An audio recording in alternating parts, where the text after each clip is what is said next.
Telugu capital భక్తి టీవీకి స్వాగతం సుస్వాగతం. నేను శ్రీలక్ష్మి.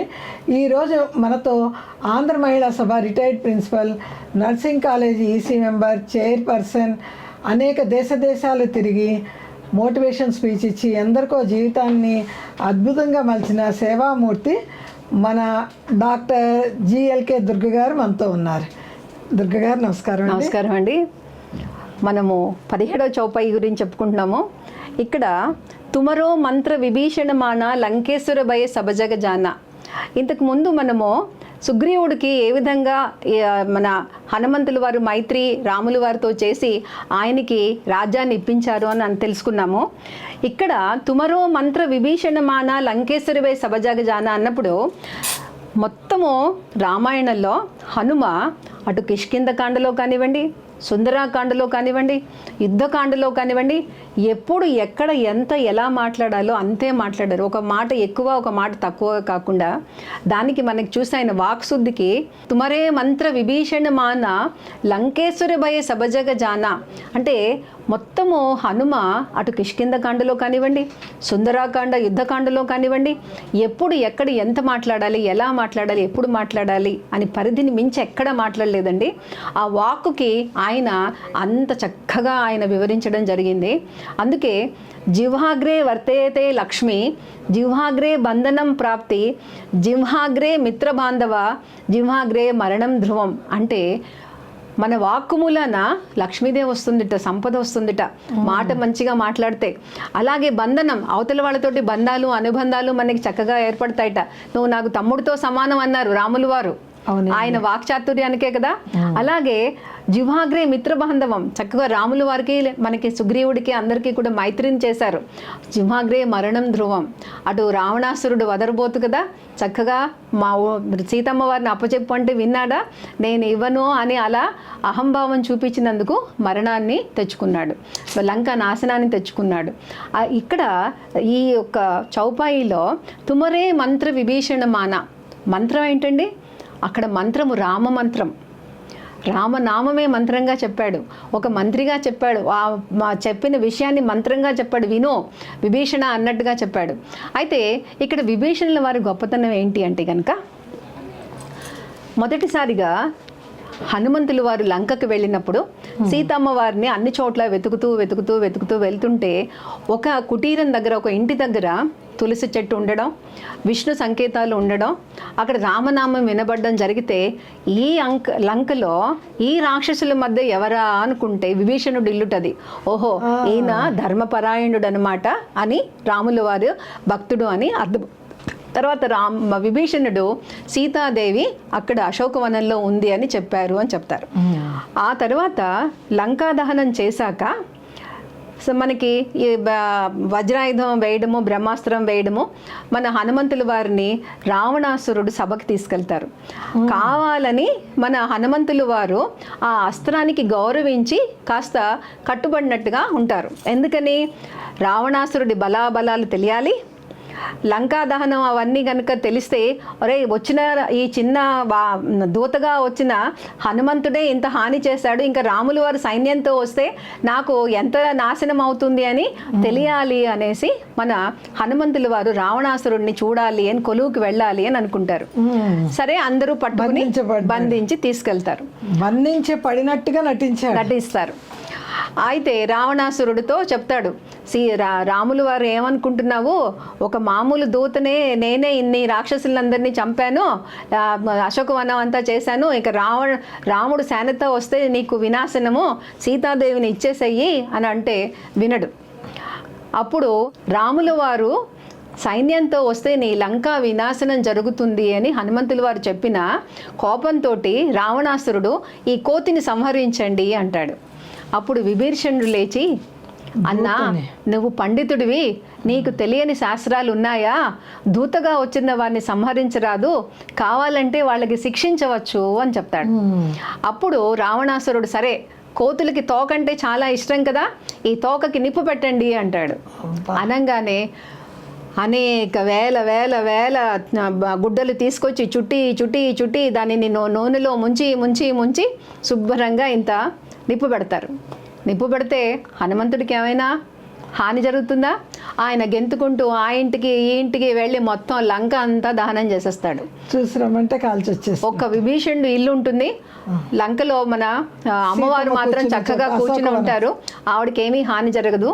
కానీ అమ్మవారికి తెలుస్తుంది, ఒక రాక్షసి వచ్చి చెప్తుంది, నీకోసం వచ్చాడే ఆ వానరుడి తోకకు నిప్పు పెట్టేశారనగానే అమ్మవారు సీతలో భవ హనుమ అంటే, నేను కనుక పతివ్రతనైతే, నా భర్తని తప్ప ఇతరులని ఎప్పుడూ తలుచుకోకుండా ఉన్నట్లయితే, నేను చేసింది ధర్మం అయితే, నా రాముడు చేస్తున్నది ధర్మం అయితే, హనుమంతుల వారు చేసిన ధర్మం అయితే, సీతలో భవ హనుమ అనేసి అగ్నిదేవుణ్ణి ప్రార్థించబట్టి ఆయన తోక అంతా కూడా చల్లగా ఉందిట.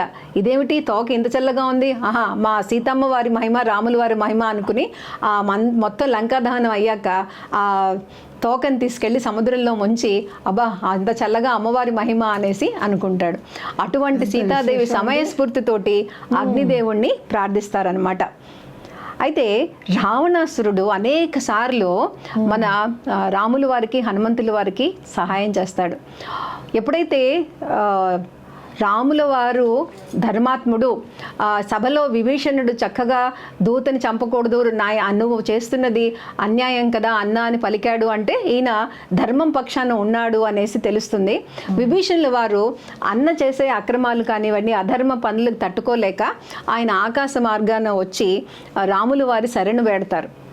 ఎప్పుడైతే రాముల వారి శరణు వేడతారో మిగతా వానరులు అందరూ, సుగ్రీవుడు మిగతా అందరూ కూడా ఇతను రాక్షసుడు, స్వయాన రావణాసురుడికి సోదరుడు, ఇతన్ని మన దాంట్లో చేర్చుకుంటే కనుక మనకి హాని కలుగుతుంది, వద్దు అని చెప్తారు.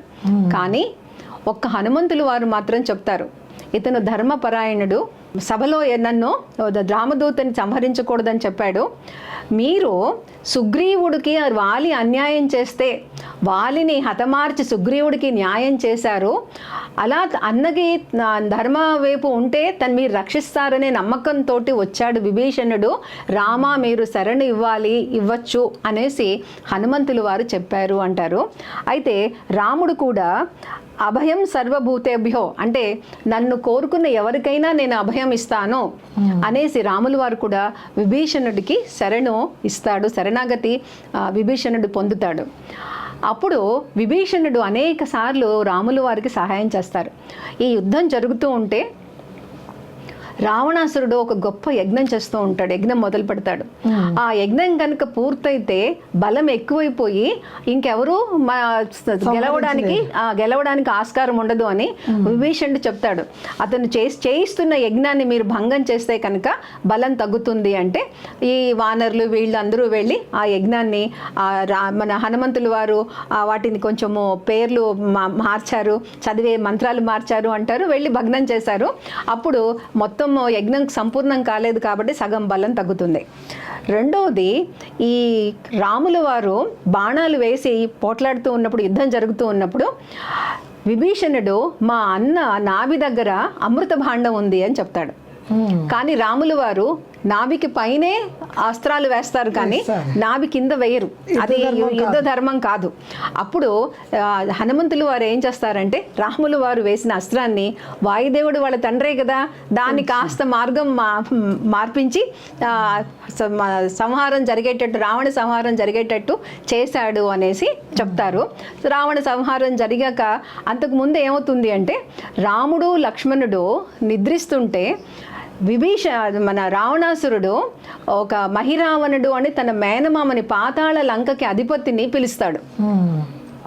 ఈ మహిరావణుడు వచ్చి రామలక్ష్మణుల వాళ్ళ శిబిరానికి మొత్తము మన ఆంజనేయ స్వామి వాలాన్ని ఒక కోటగా చేసి అందులో రామలక్ష్మణులు ఇతరులని చాలా జాగ్రత్తగా కాపలా కాస్తూ ఉంటాడు. ఈ మహిరావణుడు మాయావి, ఆయన విభీషణుడు దూరంగా పడుకుంటే చూసి విభీషణుడు వేషంలో ఈ శిబిరంలోకి వెళ్తాడు. పాపం హనుమంతుల వారికి అనుమానం రాదు, లోపలికి వెళ్ళి సూక్ష్మ రూపంలో రాముణ్ణి లక్ష్మణ్ణి తీసుకుని పాతాళ లోకానికి వెళ్ళిపోతాడు. ఆ పాతాళ లోకంలో దేవికి బలి ఇవ్వాలి, అమ్మవారికి సంహరించి ఆ బలి ఇవ్వాలి అని తీసుకెళ్తాడు. రావణాసురుడు కూడా అదే చెప్తాడు. అక్కడికి ఆందోళన పడిపోయి హనుమంతుల వారు అక్కడ పాతాళ లోకానికి వెళ్తారు. ఒక బిలువ మార్గం దగ్గర, ఒక నది దగ్గర ఉన్న బిలువ మార్గం ద్వారా ఆయన కూడా పాతాళ లోకానికి వెళ్తే, ఆ పాతాళ లోకానికి మహిరావణి లంకకి ముందు మకరధ్వజుడు అని ఒకతను ఉంటాడు కాపలా. మకరధ్వజుడు, మత్స్యధ్వజుడు అంటారు, మకరధ్వజుడు. అతను నిలువరిస్తాడు, అంటే లోపలికి వెళ్ళనివ్వడు హనుమంతుడిని. ఏంటో చిన్నపిల్లల్లో ఉన్నాడు, నాతో పోట్లాడుతున్నాడు ఏంటి అనేసి వానర రూపము మత్స్య రూపంలో ఉంటాడు. అయితే అతను యుద్ధం చేశాక నేను హనుమంతుడి కొడుకుని అని చెప్తాడు. హనుమంతుడు ఆశ్చర్యపోతాడు, నేను బ్రహ్మచారిని నా కొడుకు అంటాడు ఏమిటి అంటే, మీరు లంకలో మీ వాలం కాలిపోతున్నప్పుడు, మీరు సముద్రంలో మీ వాలాన్ని ముంచినప్పుడు ఒక స్వేద బిందువు పడింది, అది ఒక మత్స్యకన్య మింగడం మూలాన నేను ఆవిడకి జన్మించాను, నేను మీకు కుమారుణ్ణి అని చెప్తాడు. ఆహా అలాగా అని చెప్పి ఆయన యుద్ధం చేశాక ఆ తోక కట్టేసి మూల పెట్టేసి మకరధ్వజుని లోపలికి వెళ్ళిపోతాడు. అంటే యుద్ధమే కొడుకే. అందుకని ఆ కొడుకు ధర్మం ఏంటి, మహిరావణి ఇంటికి లోపలికి వెళ్ళలేకపోవడం. మన హనుమంతుల వారి ధర్మం ఏంటి, రామలక్ష్మణుల్ని కాపాడడం. అందుకని మకరధ్వజుడిని కట్టేసి వెళ్ళిపోతాడు. లోపలికి వెళ్ళిపోయాక అక్కడ చంద్రకాంత అనే ఒక స్త్రీ ఉంది. ఆవిడ అన్ని విషయాలు రహస్యము, మహిరావణుడి ప్రాణం ఎక్కడుంది అని ఆవిడ చెప్తారనమాట. ఎలా చెప్తారంటే, ఆవిడ ఆ మహిరావణుడికి 5 దీపాలు ఉంటాయి, 5 దీపాలు ఒకసారి ఆర్పాలని ఒక కథ ఉంది. లేదు 5 భ్రమరాలు ఉంటాయి, ఆ 5 భ్రమరాల్ని ఒక్కసారే సంహరిస్తేనే అతని ప్రాణం పోతుంది, ఒకటి అయితే ప్రాణం పోదు అనేసి ఒకేసారి సంహరించాలి అనగానే, ఈ మన అసలే మనకి శక్తి యుక్తి అన్నీ ఉన్న ధీరుడు కదా హనుమంతుల వారు, ఆయన పంచముఖాలతోటి వెలుస్తారు. ఈ పంచముఖాల్లో మొదటి ముఖము హనుమాన్. ఈ హనుమాన్ ఎవరికి, శత్రుభయం, అలాగే మానసిక స్థైర్యానికి నిదర్శనం. మళ్ళా రెండవ మొహం నరసింహుడు, అంటే ధర్మానికి రక్షణకి నిలయం అన్నమాట. అలాగే గరుడు, విముక్తి, దాసి విముక్తి చేశాడు కదా తల్లికి వాళ్ళకి. అట్లాగే మన వరహావతారం, భూమిని కాపాడాడు, ఆ వరహావతారం అన్నమాట. అంటే పడినా లేచి నుంచోబెట్టే వరహావతారం. హైగ్రీవ అవతారం ఇంకో ముఖం, జ్ఞానము అనికి, శృతికి, జ్ఞాపకానికి, విద్యకి, మేధస్సుకి మనకి హైగ్రీవాచారి. ఈ 5 ముఖాలతోటి పెద్ద భారీ శరీరంగా మన హనుమంతుల వారు ఉంటారు. అప్పుడు ఒక బిలంలోంచి 5 భ్రమరాలు అలా పైకి వస్తాయన్నమాట. అవి పైకి రాగానే ఈయన నోరు తెరిచి 5టిని ఒకసారి మింగేస్తాడు. మహిరావణుడి యొక్క పంచ ప్రాణాలు అటు పంచ భ్రమరాల్లోనూ పంచ దీపాల్లో ఉన్నాయని 2 కథనాలు ఉన్నాయండి. ఈయన పంచముఖ ఆంజనేయ అవతారంలో 5 ముఖాలతోటి మన భ్రమరాలని ఒకేసారి మింగేయడం, లేదా 5 దీపాలని ఒకేసారి ఆర్పి మొత్తానికి మహిరావణుడి యొక్క వధ చేసి రాము లక్ష్మణ్ని తిరిగి తీసుకెళ్తూ ఉంటే, అక్కడ కట్టేసిన మకరధ్వజుడిని రాములు వారు చూస్తే మన హనుమంతుల వారి కొడుకు అని తెలిసి ఈ పాతాళ లంకకి అతన్ని రాజుని చేస్తారు. అంటే హనుమంతుల వారి కొడుకుని. అలా మళ్ళా యుద్ధానికి వెళ్తారనమాట. ఇలా విభీషణుడు అనేక సార్లు మన హనుమంతుల వారికి సహాయం చేయడము, రాముల వారి కార్యసిద్ధికి సహాయం చేయడం అనేది చూస్తూ ఉంటాం అనమాట. అయితే విభీషణుడికి ఒక అనుమానం ఉంటుంది, నన్ను రాముల వారు ఒప్పుకుంటారా, శరణాగతి ఇస్తారా, నేను వెళ్తే ఎలాగా కుటుంబాన్ని దాన్ని లంకని అన్ని వదిలి వెళ్ళాలా అని ఒక సందేహం ఉంటే, హనుమంతుల వారు ఒక కోతిని, మామూలు వానరుణ్ణి, నన్నే అక్కును చేర్చుకున్న రాముడికి నిన్ను ధర్మపక్షానున్న ఎందుకు చేర్చుకోరు అని చెప్పినట్టుగా అనిపించిందిట. అలాగా హనుమవారు ఎవరి మనసులో ఏ బాధ ఉన్నా, కోరిక ఉన్నా, శంక ఉన్నా కూడా తీరుస్తారు అని చెప్తారనమాట. ఒకసారిట వాన పడుతోందిట. వాన పడితే ఒక ఇంటి బయట 3 కూర్చుని ఉన్నారట. అయితే మేము ఒకళ్ళకే ఆతిథ్యం ఇవ్వగలం, ఎవరైనా ఒకళ్ళు రండి అంటే, ఆ 3 అన్నారట, మేము ఒకళ్ళం కీర్తి ప్రతిష్ట, రెండో వాళ్ళము సంపద, మూడో వాళ్ళం నిజాయితీ, మీరు ఎవరు రమ్మంటే వాళ్ళు వస్తాము, ఒక్కొక్కళ్ళే రాగలము అన్నారట. అనగానే సరే మరి న్యాచురల్గా కొడుకేమో కీర్తి ప్రతిష్ట కోరుకున్నట్ట, భార్య మరి ఆడవాళ్ళకి సంపద నగలు ఇష్టం కాబట్టి ఆవిడేమో సంపద కావాలందిట, కోడలు తెలివైన కోడలు కాబట్టి నిజాయితీ కావాలి అని చెప్పింట. అయితే 3 మొగుడు పెళ్ళం బయటకు వచ్చి మాకు అలా అయితే నిజాయితీ కావాలి అని చెప్పారట.